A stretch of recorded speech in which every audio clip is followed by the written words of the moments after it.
All those in favor of the motion will please rise. Mr. Harper. Mr. Fletcher. Ms. Leach. Mr. Glover. All those opposed to the motion will please rise. Mr. Lucas.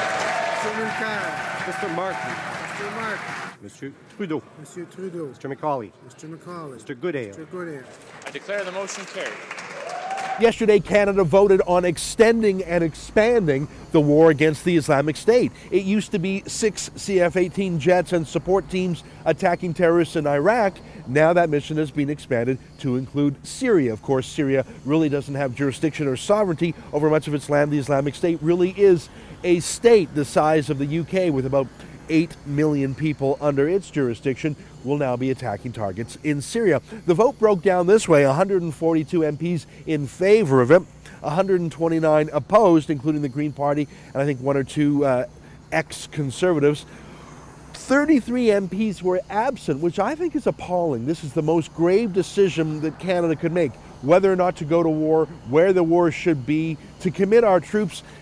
For 33 MPs to simply not be there, I think is unacceptable and shows some cowardice, or at least misplaced priorities. And finally, there was one abstention, a moral coward named Irwin Cotler. He couldn't be bothered to vote for or against. He wanted it neither way. Just retire already, Irwin.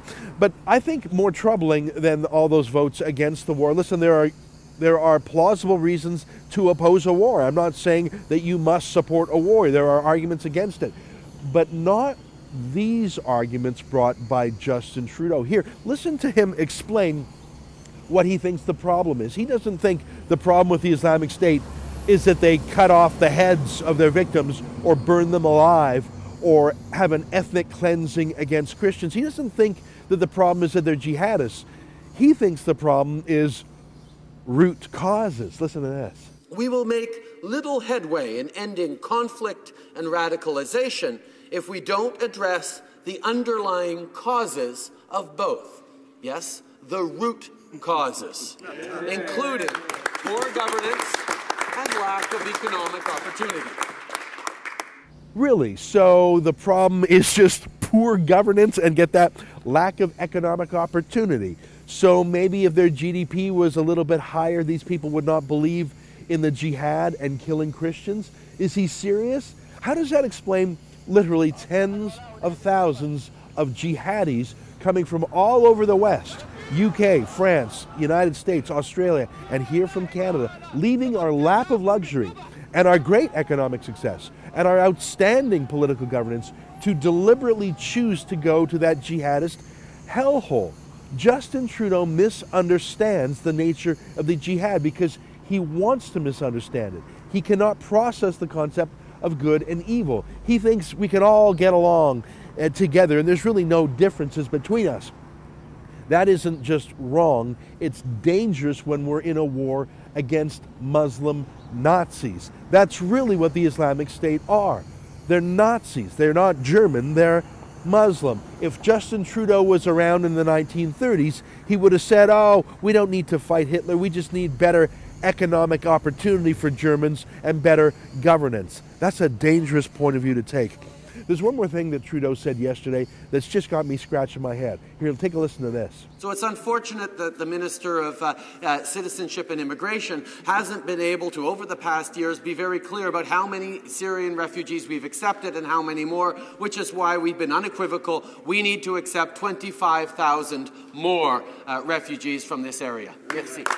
So Justin Trudeau thinks we should take 25,000 Syrians, just plunk them down here. Why? Is that an attempt to distract from the fact that he's not willing to go and help solve the problem there? Which side of the Civil War would Justin Trudeau choose his 25,000 new Canadians from? Would he choose them from Bashar Assad's side of the Civil War, or would he choose them from the Islamic State's side of the Civil War? And why should they come here? Why don't they stay there? Why don't we try to fix the problem there? Can we solve every genocide, every civil war in the world by bringing people here? And by the way, in our current immigration and refugee status claims, we do not do a background check on people to see whether or not they are extremists, whether or not they are jihadists. It's one of the reasons why the jihad has come to Canada. Justin Trudeau does not believe in the concept of good and evil. And he actually wants to bring 25,000 people from the Syrian civil war to Canada. That's not just wrong. That's scary. For TheRebel.media, I'm Ezra Levant.